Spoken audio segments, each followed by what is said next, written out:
ಯಾವುದೇ ವಾಹನಗಳನ್ನು ಈ 3 ತಿಂಗಳು 4 ತಿಂಗಳು EMI ಕಟ್ಟಿಲ್ಲ ಅನ್ನುವ ಸಂದರ್ಭದಲ್ಲಿ ನಿಮ್ಮ ವಾಹನಗಳನ್ನು ನೇರವಾಗಿ ಯಾರೋ ಸೀಸರ್ಗಳು ಅಥವಾ ಬ್ಯಾಂಕ್ ಆಫೀಸರ್ಗಳು ಬಂದು ನಿಮ್ಮ ವೆಹಿಕಲನ್ನು ಸೀಸ್ ಮಾಡುವಂಥ ಅಧಿಕಾರ ಕಾನೂನು ಕೊಟ್ಟಿಲ್ಲ.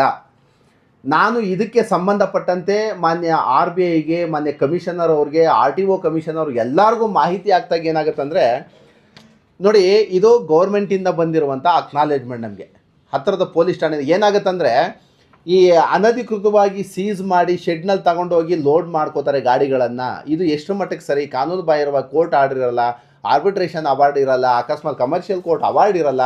ಈ ಥರ ಸಂದರ್ಭಗಳಲ್ಲಿ ಏಕಾಏಕಿ ರೋಡ್ ಸೈಡಲ್ಲಿ ನಿಂತ್ಕೊಂಡು ರೌಡಿಗಳು ಅಥವಾ ಗುಂಡಗಳು ಗಾಡಿಗಳನ್ನು ಸೀಸ್ ಮಾಡ್ತಾರೆ. ಇಂಥವ್ರ ಮೇಲೆ ಕ್ರಮವನ್ನು ಜರುಗಿಸ್ಕೊಳ್ಳಿ, ಇದ್ರ ಮೇಲೆ ಒಂದು ಆರ್ಡರ್ಗಳನ್ನು ಮಾಡಿ ಅಂತ ಮಾನ್ಯ ಕಮಿಷನರ್ಗೆ ನಾನು ಒಂದು ಮನವಿಯನ್ನು ಕೊಟ್ಟಾಗ ಅವರು ಕ್ಲೀನಾಗಿ ನನಗೆ ನನಗೆ ಕಳಿಸಿದ್ದಾರೆ. ಇದನ್ನೇ ನಾನು ತೋರಿಸ್ತಾ ಇರೋದು. ಇದೇನಾಗುತ್ತೆ ಅಂದರೆ, ಇಡೀ ಕರ್ನಾಟಕದ ಜನತೆ ಅರ್ಥ ಮಾಡ್ಕೊಳ್ಳಿ, ನಿಮ್ಮ ವೆಹಿಕಲ್ಗಳನ್ನು ಸೀಸ್ ಮಾಡುವಂಥ ಅಧಿಕಾರ ಕರ್ನಾಟಕದಲ್ಲಿ ಯಾರಿಗೂ ಇಲ್ಲ, ಪೊಲೀಸವ್ರಿಗೂ ಇಲ್ಲ, ಬ್ಯಾಂಕ್ನವ್ರಿಗೂ ಇಲ್ಲ, ಲೋನ್ ರಿಕವರಿ ಏಜೆನ್ಸಿಗಳಿಗೂ ಇಲ್ಲ. ನಿಮ್ಮ ವೆಹಿಕಲ್ಗಳೇನಾದ್ರು ಸಾರ್ವಜನಿಕವಾಗಿ ಓಡಾಡುವಂಥ ದಾರಿಯಲ್ಲಿ ಇಲ್ಲಿಗಲ್ ಆಗಿ ಅಡ್ಡ ಹಾಕಿ ಏನಾದ್ರು ಹಿಡ್ಕೊಂಡಂಥ ಸಂದರ್ಭದಲ್ಲಿ ಹತ್ತಿರದ ಪೊಲೀಸ್ ಠಾಣೆಗೆ ದೂರನ್ನು ಕೊಡಿ, ನಾವು FIR ಹಾಕ್ಬಿಟ್ಟು ಅವ್ರ ಮೇಲೆ ಕ್ರಮ ಜರುಗಿಸ್ತೀವಿ ಅಂತ ಈ ಪೊಲೀಸ್ ಡಿಪಾರ್ಟ್ಮೆಂಟು ನನಗೆ ಕೊಟ್ಟಿರುವಂಥ ಎಂಡೋರ್ಸ್ಮೆಂಟ್. ಇದು ಏನಾಗುತ್ತಂದರೆ, ಈ ಸರ್ವೇ ಸಾಮಾನ್ಯವಾಗಿ ಈ ಗ್ರಾಹಕರಲ್ಲಿ ಒಂದು ಡೌಟ್ ಇರುತ್ತೆ, ಅಯ್ಯೋ ನಾನು ಲೋನ್ ತೊಗೊಂಡಿದ್ದೀನಿ ಅನ್ನೋ ಗಿಲ್ಟ್ ಇರುತ್ತೆ. ಒಂದು ಲೋನ್ ತಗೊಂಡ್ಮೇಲೆ ಅವ್ರು ಬಿಡಲ್ಲ ಅನ್ನೋ ಮನಸ್ಸು ನಿಮ್ಮಲ್ಲೇ ಇರುತ್ತೆ. ನೋಡಿ, ಲೋನ್ ಕೊಡೋದಕ್ಕೇ ಬ್ಯಾಂಕ್ಗಳಿರೋದು. ಲೋನ್ ಕೊಟ್ಟ ಮಾತ್ರಕ್ಕೆ ನಿಮ್ಮ ಹಕ್ಕುಗಳನ್ನು ಚ್ಯುತಿ ಮಾಡ್ಕೊಳ್ಳೋದಕ್ಕೆ ಬ್ಯಾಂಕ್ ಯಾವುದೇ ಕಾರಣಕ್ಕೂ RBI ಅಧಿಕಾರ ಕೊಟ್ಟಿಲ್ಲ. ಮಿನಿಮಮ್ 6 ತಿಂಗಳು NPA ಆದಮೇಲೆ 6 ತಿಂಗಳು ಕಟ್ಟಲಿಲ್ಲ ಅನ್ನುವಂಥ ಸಂದರ್ಭದಲ್ಲಿ ಅವರು ಆರ್ಬಿಟ್ರೇಷನ್ಗೆ ಹೋಗಿ ಆರ್ಬಿಟ್ರೇಟರ್ ಅವಾರ್ಡನ್ನು ತೊಗೊಂಡಿರಲೇಬೇಕು. ನಿಮ್ಮ ಗಾಡಿಗಳನ್ನು ಸೀಸ್ ಮಾಡಬೇಕು ಅಂದರೆ ಕಮರ್ಷಿಯಲ್ ಕೋರ್ಟು ಅಥವಾ ಸಿವಿಲ್ ಕೋರ್ಟ್ ಯಾವುದಾನು ಒಂದು ನ್ಯಾಯಾಲಯದ ಆದೇಶ ಇದ್ರೆ ಮಾತ್ರ ನಿಮ್ಮ ವಾಹನಗಳಿಗೆ ಬಂದು ಕೈ ಹಾಕಬೇಕು. ವಿತ್ ಪೊಲೀಸ್ ಪ್ರೊಟೆಕ್ಷನಲ್ಲಿ ತಗೊಬಂದು ನಿಮ್ಮ ವಾಹನಗಳನ್ನು ವಿಡಿಯೋ ಮಾಡ್ಕೊಂಡು ಗಾಡಿನ ಸರೆಂಡರ್ ಮಾಡ್ಕೊಳ್ಳೋ ಅಧಿಕಾರ ಅವ್ರಿಗೆ ಇರುತ್ತೆ ಹೊರತು, ಕಾನೂನು ಬಾಹಿರವಾಗಿ ಈ ಥರ ರೋಡ್ ಸೈಡಲ್ಲಿ ಅಕ್ರಮವಾಗಿ ಸೀಸರ್ಗಳನ್ನ ಹಾಕ್ಕೊಂಡು ಯಾರೋ ಲೋನ್ ರಿಕವರಿ ಬಾಯಿಗಳನ್ನ ಹಾಕ್ಕೊಂಡು ಗಾಡಿಗಳನ್ನು ಸೀಸ್ ಮಾಡುವಂಥ ಅಧಿಕಾರ ಅವ್ರಿಗಿಲ್ಲ, ಕಾನೂನು ಕೊಟ್ಟು ಇಲ್ಲ. ಇದನ್ನು ದಯಮಾಡಿ ಅರ್ಥ ಮಾಡ್ಕೋಬೇಕು. ಜನಗಳಿಗೊಂದು ಮನಸ್ಥಿತಿ ಏನು, ನಾವೆಲ್ಲ ಅಗ್ರಿಮೆಂಟ್ಗೆಲ್ಲ ಸಿಗ್ನೇಚರ್ ಹಾಕ್ಬಿಟ್ಟಿದ್ದೀವಿ. ನೋಡಿ, ನೀವು ಯಾವ ಅಗ್ರಿಮೆಂಟ್ಗಾನು ಸಿಗ್ನೇಚರ್ ಹಾಕ್ಕೊಳ್ಳಿ, ನೀವು ದುಡ್ಡು ತೊಗೊಂಡಿರ್ರಿ ತೊಗೊಳ್ದಲೇ ಇರಲಿ, ಏನು ಅಭ್ಯಂತರ ಅಲ್ಲ. 2 ತಿಂಗಳು 3 ತಿಂಗಳಿಗೆ ಅವ್ರು 4 ಜನ ಅಲ್ಲ 8 ಜನ ಬಂದರೂ ಗಾಡಿ ಬಿಡಬೇಡಿ. ನೀವು ಅಲ್ಲೇ ಪೊಲೀಸ್ ಸ್ಟೇಷನ್ಗೆ ಫೋನ್ ಹಾಕಿ, ಪೊಲೀಸವ್ರ ಹತ್ರ ಸ್ಟೇಷನಲ್ಲಿ ನಿಲ್ಸ್ಕೊಂಡು ಕೋರ್ಟ್ ಆರ್ಡ್ರು ಇರೋ ಗಂಟನೂ ಕೂಡ ಗಾಡಿ ಬಿಡಬೇಡ್ರಿ. ಇಲ್ಲ ನಿಮ್ಮ ಗಾಡಿನ ಕಿತ್ಕೊಂಡು ಹೋದ್ಮೇಲೆ ನೀವು ಬಂದು ಸ್ಟೇಷನ್ಗೆ ಬರೋದು. ಇಲ್ಲ ಗಾಡಿ ಕಿತ್ಕೊಂಡು ಹೋದ್ಮೇಲೆ ಅಲ್ಲೊಲ್ಲೇ ಹೋಗಿ ಬಾಯಿ ಬಡಿಯೋವಂಥದ್ದು. ಗಾಡಿ ಕಿತ್ಕೊಂಡು ಹೋಗ್ಬಿಡ್ತಾರೆ ಫಸ್ಟು. ಯಾರು ಅವರೆಲ್ಲ? ನಿಮ್ಮ ಹೆಸರಿನಲ್ಲಿರೋ ಗಾಡಿನ ಕಿತ್ಕೊಂಡು ಹೋಗಿ ಎಲ್ಲೋ ತೊಗೊಂಡೋಗಿ ಯಾರ್ಡಲ್ಲಿ ಹಾಕೋದಕ್ಕೆ ಯಾರು ರೋಡ್ಲಿಕ್ಕವರೆಯವರೆಲ್ಲ? ಕಾನೂನು ಖಂಡಿತವಾಗೂ ಅಂತಹ ಹಕ್ಕುಗಳನ್ನು ಸೀಸರ್ಗಳಿಗಾಗಿ ಬ್ಯಾಂಕ್ಗಳಿಗಾಗಿ ಕೊಟ್ಟಿಲ್ಲ. ಕಾನೂನುಬದ್ಧವಾಗಿ ನ್ಯಾಯಾಲಯಕ್ಕೆ ಹೋಗಬೇಕು, ಆರ್ಡರ್ ತಗೋಬೇಕು, ವಿತ್ತದ ಜೂರಿಸ್ಟಿಕ್ಷನಲ್ಲಿ ಪೊಲೀಸ್ ಆಫೀಸರ್ನ ಮಾಹಿತಿ ತೊಗೊಂಡು ಬಂದು ಗಾಡಿನ ಸೀಸ್ ಮಾಡಬೇಕು ಹೊರತು ಈ ಥರ ಇಲ್ಲಿಗಲ್ಲಾಗಿ ಗಾಡಿಗಳನ್ನು ಸೀಸ್ ಮಾಡುವಂಥ ಅಧಿಕಾರ ಕೊಟ್ಟಿಲ್ಲ.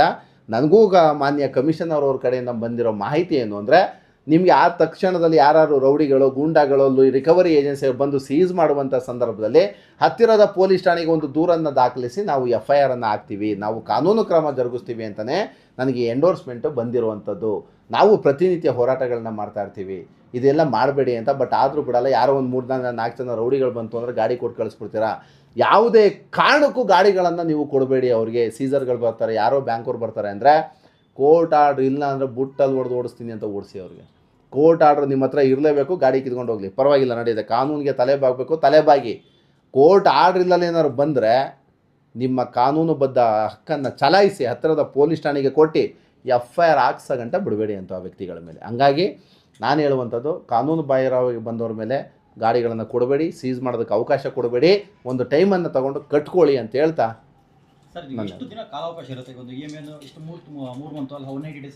ಸರ್, ನಮ್ಮಲ್ಲಿ NPA ಅನ್ನೋದು 180 ಡೇಸ್, RBI ರೂಲ್ಸ್ ಇರೋದು 180 ಡೇಸ್. 6 ತಿಂಗಳು ಕಟ್ಟಲಿಲ್ಲ ಅಂದರೆ ಕಾನೂನುಬದ್ಧ ಕ್ರಮ ಜರುಗಿಸಿ ಅಂತಲೇ RBI ಹೇಳಿರುವಂಥದ್ದು.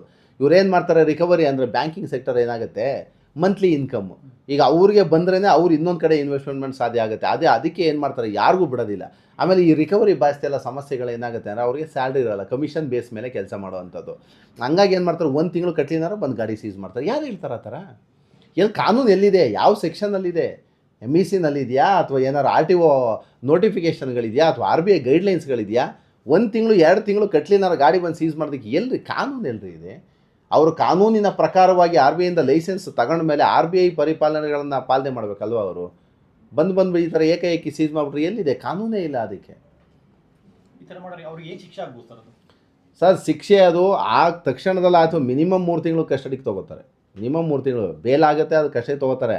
ಪ್ರೂವ್ ಆಗೋಯ್ತು ಅಂದರೆ ಅವ್ರ ಹತ್ರ ಯಾವುದು ಕೋರ್ಟ್ ಆರ್ಡರ್ ಇರಲ್ಲ, ಯಾವುದು ಆರ್ಡರ್ಗಳಿಲ್ಲ. ಯಾವ ಕೋರ್ಟು ಆರ್ಬಿಟ್ರೇಷನ್ ಅವಾರ್ಡ್ ಕೋರ್ಟ್ ಆಗಲೇಬೇಕು, ಇಲ್ಲ ಕಮರ್ಷಿಯಲ್ ಕೋರ್ಟ್ ಅವಾರ್ಡ್ ತೊಗೊಂಡೇ ಬಂದು ಗಾಡಿ ಸೀಸ್ ಮಾಡಬೇಕು ಅವರು. ಯಾವುದು ಕೋರ್ಟ್ ಆರ್ಡರ್ ಇಲ್ಲದೆ ಏಕಾಏಕಿ ಬಂದು ಇದು ಮಾಡ್ತು ಅಂದರೆ ಅದು ಥೆಫ್ಟ್ ಅಕೌಂಟಿಗೆ ಬಿತ್ತದು, ಇಲ್ಲ ದರೋಡೆಗೆ ಹೋಗುತ್ತದು, ರಾಬ್ರಿಗೆ ಹೋಗುತ್ತೆ. ಆ ಸೆಕ್ಷನಲ್ಲಿ ನಿಮಗೆ 3 ವರ್ಷ 4 ವರ್ಷ ಕಸ್ಟಡಿಗೆ ತೊಗೊಬಿಡ್ತಾರೆ. ಆಮೇಲೆ ಆ ಥರ ಅಪರಾಧಗಳಿಗೆಲ್ಲ ಇಲ್ಲಿ ನಮ್ಮಲ್ಲಿ ಹೇಳೋದಕ್ಕೆ ಬರಲ್ಲ, ಆ ಥರ ಆಗುತ್ತದು. ಸೊ ಫೈನಲ್ ಏನೆಲ್ಲ ಇಷ್ಟಪಡ್ತೀರಾ ಸರ್? ಯಾವುದೇ ಕಾರಣಕ್ಕೂ ನಿಮ್ಮ ತೆಕ್ಕೆನಲ್ಲಿರುವಂಥ ನಿಮ್ಮ ಆರ್ ಸಿ ಓನರ್ಗಳೇನಿದ್ದಾರೆ, ನಿಮ್ಮ ಹೆಸರಿನಲ್ಲಿರೋ ದಾಖಲೆಗಳನ್ನು ನಿಮ್ಮ ಹೆಸರಿನಲ್ಲಿ ಆರಿಸಿತ್ತ ನೀವು ಯಾವುದೇ ಕಾರಣಕ್ಕೂ ಗಾಡಿ ಬಿಡಬೇಡಿ. ನಿಮಗೆ ಆ ಗಾಡಿ ಮೇಲೆ ಹಕ್ಕುಗಳು ಜಾಸ್ತಿ ಇರುತ್ತೆ ಹೊರತು ಸೀಸರ್ಗಳಿಗೆ ಬ್ಯಾಂಕಿಂದ ಬರೋ ಏಜೆಂಟ್ಸ್ಗಳಿರಲ್ಲ.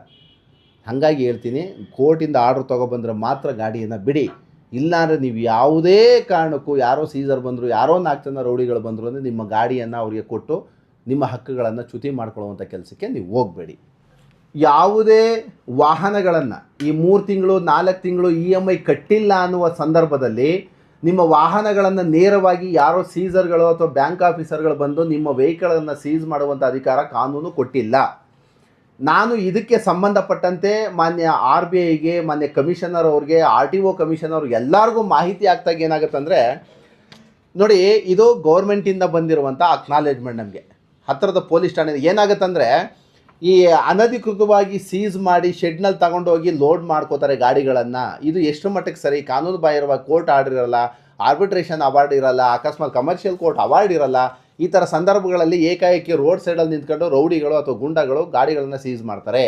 ಇಂಥವ್ರ ಮೇಲೆ ಕ್ರಮವನ್ನು ಜರುಗಿಸ್ಕೊಳ್ಳಿ, ಇದ್ರ ಮೇಲೆ ಒಂದು ಆರ್ಡರ್ಗಳನ್ನು ಮಾಡಿ ಅಂತ ಕಮಿಷನರ್ಗೆ, ಮಾನ್ಯ ಕಮಿಷನರ್ಗೆ ನಾನು ಒಂದು ಮನವಿಯನ್ನು ಕೊಟ್ಟಾಗ ಅವರು ಕ್ಲೀನಾಗಿ ನನಗೆ ನನಗೆ ಕಳಿಸಿದ್ದಾರೆ. ಇದನ್ನೇ ನಾನು ತೋರಿಸ್ತಾ ಇರೋದು. ಇದೇನಾಗುತ್ತೆ ಅಂದರೆ, ಇಡೀ ಕರ್ನಾಟಕದ ಜನತೆ ಅರ್ಥ ಮಾಡ್ಕೊಳ್ಳಿ, ನಿಮ್ಮ ವೆಹಿಕಲ್ಗಳನ್ನು ಸೀಸ್ ಮಾಡುವಂಥ ಅಧಿಕಾರ ಕರ್ನಾಟಕದಲ್ಲಿ ಯಾರಿಗೂ ಇಲ್ಲ, ಪೊಲೀಸವ್ರಿಗೂ ಇಲ್ಲ, ಬ್ಯಾಂಕ್ನವ್ರಿಗೂ ಇಲ್ಲ, ಲೋನ್ ರಿಕವರಿ ಏಜೆನ್ಸಿಗಳಿಗೂ ಇಲ್ಲ. ನಿಮ್ಮ ವೆಹಿಕಲ್ಗಳೇನಾದ್ರು ಸಾರ್ವಜನಿಕವಾಗಿ ಓಡಾಡುವಂಥ ದಾರಿಯಲ್ಲಿ ಇಲ್ಲಿಗಲ್ ಆಗಿ ಅಡ್ಡ ಹಾಕಿ ಏನಾದ್ರು ಹಿಡ್ಕೊಂಡಂಥ ಸಂದರ್ಭದಲ್ಲಿ ಹತ್ತಿರದ ಪೊಲೀಸ್ ಠಾಣೆಗೆ ದೂರನ್ನು ಕೊಡಿ, ನಾವು FIR ಹಾಕ್ಬಿಟ್ಟು ಅವ್ರ ಮೇಲೆ ಕ್ರಮ ಜರುಗಿಸ್ತೀವಿ ಅಂತ ಈ ಡಿಪಾರ್ಟ್ಮೆಂಟು, ಪೊಲೀಸ್ ಡಿಪಾರ್ಟ್ಮೆಂಟು ನನಗೆ ಕೊಟ್ಟಿರುವಂಥ ಎಂಡೋರ್ಸ್ಮೆಂಟ್ ಇದು. ಏನಾಗುತ್ತಂದರೆ, ಈ ಸರ್ವೇ ಸಾಮಾನ್ಯವಾಗಿ ಈ ಗ್ರಾಹಕರಲ್ಲಿ ಒಂದು ಡೌಟ್ ಇರುತ್ತೆ, ಅಯ್ಯೋ ನಾನು ಲೋನ್ ತೊಗೊಂಡಿದ್ದೀನಿ ಅನ್ನೋ ಗಿಲ್ಟ್ ಇರುತ್ತೆ. ಒಂದು ಲೋನ್ ತಗೊಂಡ್ಮೇಲೆ ಅವ್ರು ಬಿಡಲ್ಲ ಅನ್ನೋ ಮನಸ್ಸು ನಿಮ್ಮಲ್ಲೇ ಇರುತ್ತೆ. ನೋಡಿ, ಲೋನ್ ಕೊಡೋದಕ್ಕೇ ಬ್ಯಾಂಕ್ಗಳಿರೋದು, ಲೋನ್ ಕೊಟ್ಟ ಮಾತ್ರಕ್ಕೆ ನಿಮ್ಮ ಹಕ್ಕುಗಳನ್ನು ಚ್ಯುತಿ ಮಾಡ್ಕೊಳ್ಳೋದಕ್ಕೆ ಬ್ಯಾಂಕ್ ಯಾವುದೇ ಕಾರಣಕ್ಕೂ RBI ಅಧಿಕಾರ ಕೊಟ್ಟಿಲ್ಲ. ಮಿನಿಮಮ್ 6 ತಿಂಗಳು NPA ಆದಮೇಲೆ 6 ತಿಂಗಳು ಕಟ್ಟಲಿಲ್ಲ ಅನ್ನುವಂಥ ಸಂದರ್ಭದಲ್ಲಿ ಅವರು ಆರ್ಬಿಟ್ರೇಷನ್ಗೆ ಹೋಗಿ ಆರ್ಬಿಟ್ರೇಟರ್ ಅವಾರ್ಡನ್ನು ತೊಗೊಂಡಿರಲೇಬೇಕು. ನಿಮ್ಮ ಗಾಡಿಗಳನ್ನು ಸೀಸ್ ಮಾಡಬೇಕು ಅಂದರೆ ಕಮರ್ಷಿಯಲ್ ಕೋರ್ಟು ಅಥವಾ ಸಿವಿಲ್ ಕೋರ್ಟ್ ಯಾವುದಾನು ಒಂದು ನ್ಯಾಯಾಲಯದ ಆದೇಶ ಇದ್ರೆ ಮಾತ್ರ ನಿಮ್ಮ ವಾಹನಗಳಿಗೆ ಬಂದು ಕೈ ಹಾಕಬೇಕು. ವಿತ್ ಪೊಲೀಸ್ ಪ್ರೊಟೆಕ್ಷನಲ್ಲಿ ತಗೊಬಂದು ನಿಮ್ಮ ವಾಹನಗಳನ್ನು ವಿಡಿಯೋ ಮಾಡ್ಕೊಂಡು ಗಾಡಿನ ಸರೆಂಡರ್ ಮಾಡ್ಕೊಳ್ಳೋ ಅಧಿಕಾರ ಅವ್ರಿಗೆ ಇರುತ್ತೆ ಹೊರತು, ಕಾನೂನು ಬಾಹಿರವಾಗಿ ಈ ಥರ ರೋಡ್ ಸೈಡಲ್ಲಿ ಅಕ್ರಮವಾಗಿ ಸೀಸರ್ಗಳನ್ನ ಹಾಕ್ಕೊಂಡು, ಯಾರೋ ಲೋನ್ ರಿಕವರಿ ಬಾಯಿಗಳನ್ನ ಹಾಕ್ಕೊಂಡು ಗಾಡಿಗಳನ್ನು ಸೀಸ್ ಮಾಡುವಂಥ ಅಧಿಕಾರ ಅವ್ರಿಗಿಲ್ಲ, ಕಾನೂನು ಕೊಟ್ಟೂ ಇಲ್ಲ. ಇದನ್ನು ದಯಮಾಡಿ ಅರ್ಥ ಮಾಡ್ಕೋಬೇಕು.